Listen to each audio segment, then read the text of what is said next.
नमस्कार दोस्तों, मैं श्री दीपचंद चौधरी महाविद्यालय से एसबी सिंह आज आप लोगों को एमए प्रथम वर्ष के हिंदी साहित्य की कक्षा में कबीरदास के साखी शीर्षक के अंतर्गत विरह कौ अंग दोहों की व्याख्या के बारे में अवगत कराऊंगा। आप लोग ध्यान से पढ़िएगा और समझिएगा, ठीक है। चलिए दोहा पढ़ते हैं बच्चों। चकवी बिछुई रैण की आय मिली प्रभात, जे जन बिछुटे राम सु ते दिन मिले न रात।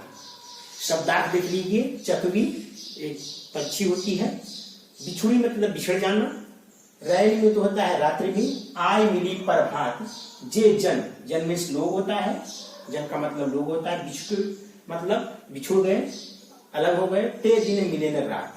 ठीक, अब व्याख्या देखिए।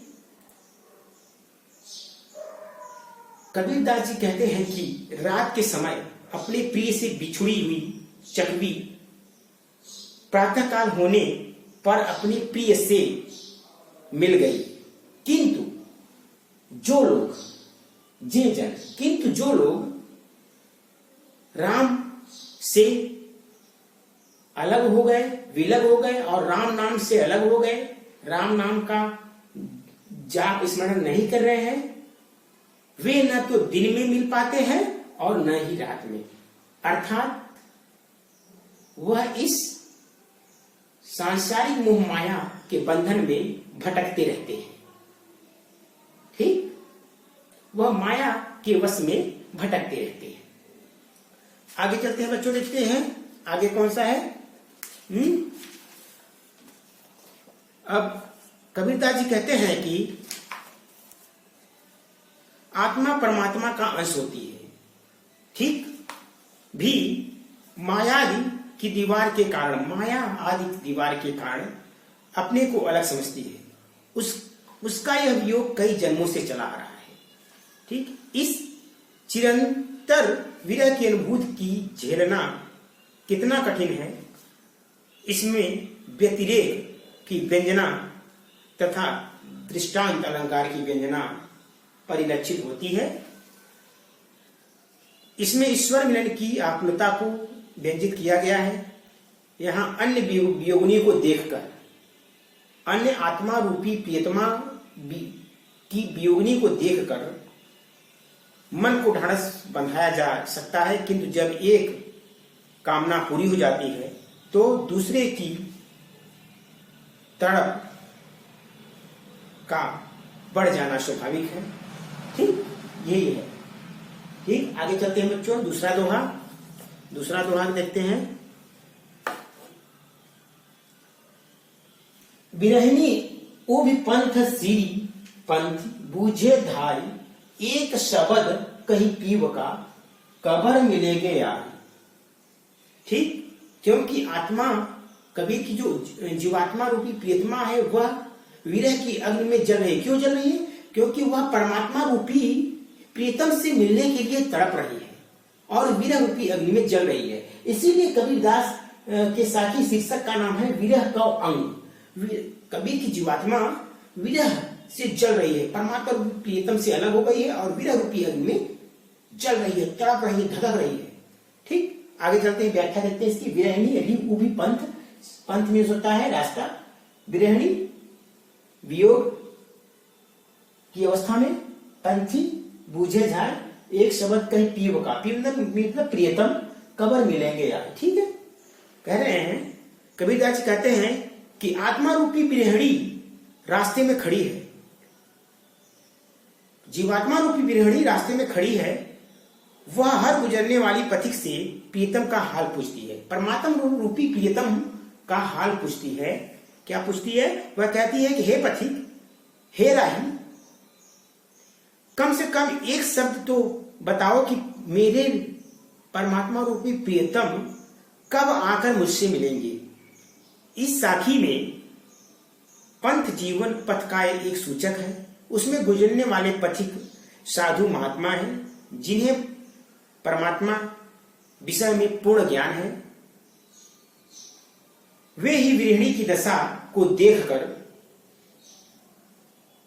बता सकते हैं कि क्या उसकी प्रतीक्षा और साधना की चरम सीमा आ गई है, मिलन की घड़ी आ गई है। क्या आत्मा और परमात्मा के मिलन की घड़ी आ गई है? ठीक, क्या वह ईश्वर का अनुग्रह प्राप्त करने की अधिकारी हो गई है वह आत्मा, कि अभी मिलन अधूरा है? ठीक, विरहणी की व्यग्रता यानी जीवात्मा रूपी विरहणी की व्यग्रता, उत्सुकता तथा व्यथा की मार्मिक अभिव्यक्ति अत्यंत सरल शैली में यहां पर कबीरदास जी ने किया है। आध्यात्मिक श्रृंगार की उत्कृष्ट अभिव्यक्ति कबीर की प्रतिभा का ही परिणाम है। उभव मराठी का बहुप्रचलित शब्द है। ठीक, अब ये हो गया। तीसरा देखिए, आय न सको तुझ पे सकू न तुझे बुलाए। जियरा मतलब होता है हृदय, जियरा हृदय मन, यो ही तू लेओगे बिरह तपाई तपाई। तपाई मतलब हो तपना, तपना झुलसना। आय न सको तुझ पे सकू न तुझे बुलाए। ठीक है, शब्दार्थ से क्लियर हुआ बच्चों? आगे चलते हैं व्याख्या की तरफ। आत्मा रूपी विरहणी कहती है कि मैं तुम्हारे पास आने में असमर्थ हूं। किससे कहती है? कबीरदास जी कहते हैं कि आत्मा रूपी विरहणी परमात्मा रूपी प्रियतम से कह रही है कि मैं तुम्हारे पास आने में असमर्थ हूं। क्यों असमर्थ हूं? क्योंकि इस सांसारिक मोह माया के बंधनों में जकड़ी हुई हूं और फंसी हूं। ठीक, असमर्थ हूं विरह के कारण। मेरा शरीर बहुत क्षीण हो गया है, दुबला हो गया। विरह रूपी अग्नि के कारण मैं जल रही हूं, धधक रही हूं। उसमें इतनी शक्ति शेष नहीं है कि एक लंबा मार्ग तय करके प्रियतम के पास तक पहुंच सके। ठीक, आपकी प्रियतमा में इतनी शक्ति नहीं रह गई है कि वह आपके मार्ग तक पहुंच सके। ठीक, मैं इतने दिनों से तड़प तड़प कर, कलह कलह कर, तड़प तड़प कर तुम्हारे नाम की रट लगाए हुए हूं। तुम मेरी दशा पर द्रवित होकर स्वयं आते नहीं हो। जोर जबरदस्ती से मैं तुम्हें बुला नहीं सकती हूं। यानी प्रीतम, परमात्मा प्रीतम को मैं जोर जबरदस्ती से बुला नहीं सकती हूं। ये कबीर की जीवात्मा रूपी प्रियतमा कह रही है अपने परमात्मा रूपी प्रियतम से। ठीक, ऐसा लगता है कि मानो मेरा और तुम्हारा मिलन ही कभी नहीं हो पाएगा, जिसकी पूरी जिम्मेदारी तुम्हारे ऊपर है प्रियतम। क्योंकि विरह की तड़प को शांत करने में तुम ही पूर्ण सक्षम हो। मुझे ऐसा प्रतीत होता है कि विरह की आग में तड़पा तड़पा कर तुम यूं ही मेरा प्राण ले लोगे।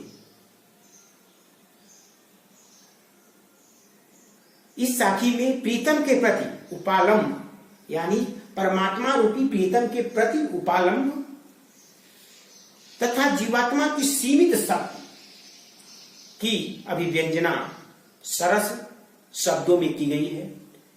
तपाई तपाई में पुनः यानी पुनरुक्त प्रकाश अलंकार का प्रयोग हुआ है। ठीक, एक विरहणी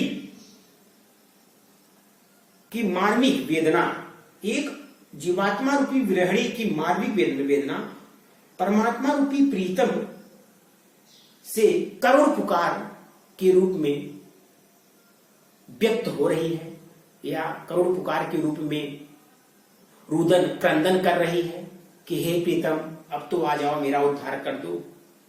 ठीक, समझ में आ गया बच्चों? चलिए अगला देखते हैं। यह तन जलो मसी करो, लिखो राम का नाम, लेखनी करू करंद की, लिख लिखी राम पठाओ। यह तन, तन मीन्स होता है शरीर, तन का शब्दार्थ क्या हुआ? शरीर। जलो जलना, मस मीन्स होता है राख या स्याही। लिखो राम का नाम, लेखनी, लेखनी करो करंक की, लिख लिख राम पठाओ।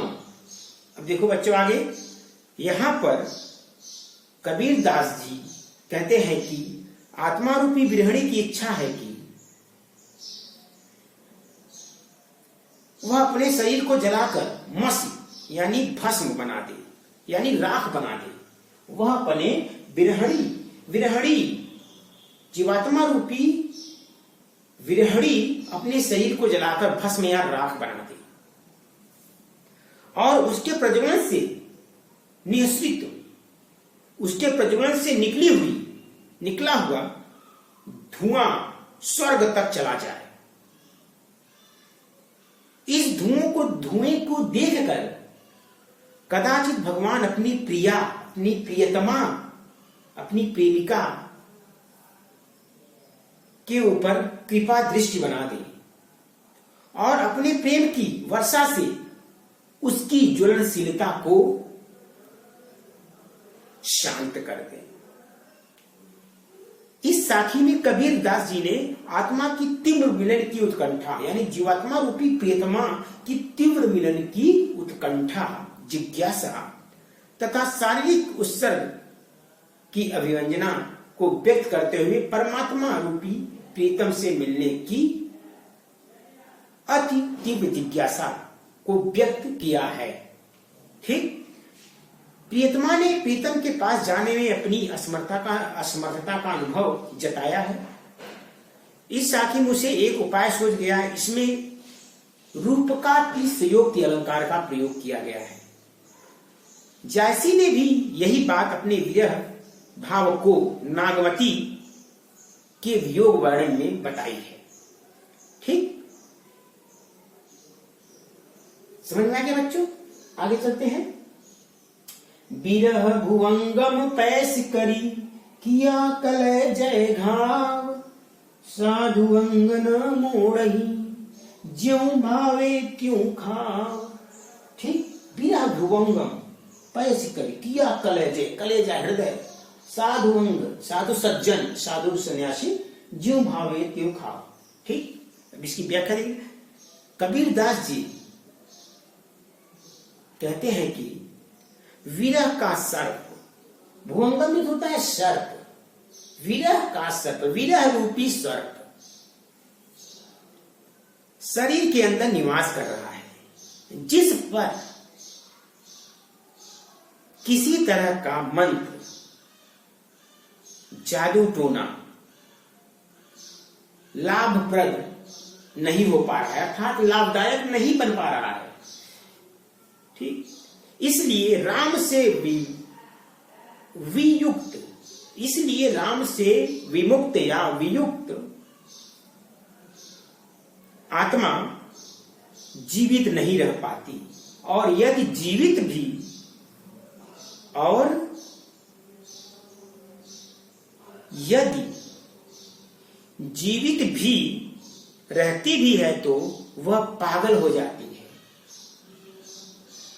राम के बिना अगर इस संसार में आत्मा जीवित भी रहती है तो वह पागल हो जाती है। क्यों पागल हो जाती है? क्योंकि वह अपने जीवात्मा एक परमात्मा का ही अंश होने के कारण वह परमात्मा से अलग हो गई है, इसलिए वह इस संसार में पागल हो जाती है। ठीक, सामान्यतः सांप बाह्य अंगों को डसता है, बाहरी अंगों को सामान्यतः सांप डसता है, जिस पर मंत्रादि कामयाब हो जाते हैं। किंतु राम रूपी विरह, राम का विरह रूपी सर्प, राम का विरह रूपी सर्प तो शरीर के अंदर प्रविष्ट हो गया है, शरीर के अंदर प्रवेश कर गया है। वहां लगातार डसता रहता है, इसलिए वहां पर मंत्र तंत्र के प्रभाव का कोई अर्थ ही नहीं होगा। राम का वियोगी उस तरह से नहीं जीता जैसे सामान्य आदमी जीते हैं। राम रूपी नाम का वियोगी यानी विरहणी उस तरह नहीं जी पाती जिस तरह सामान्य लोग जीते हैं।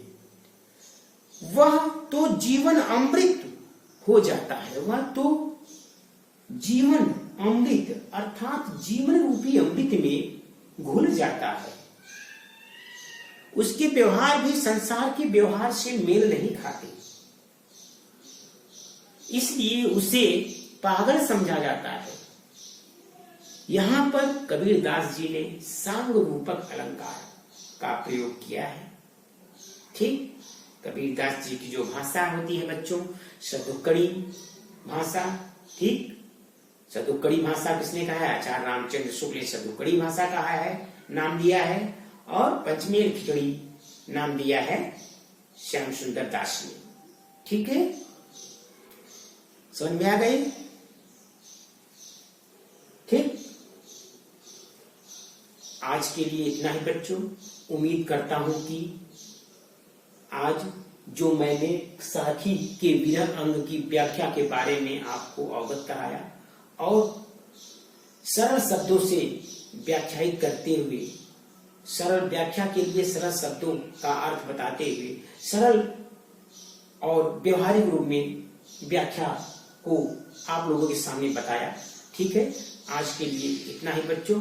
बहुत बहुत धन्यवाद।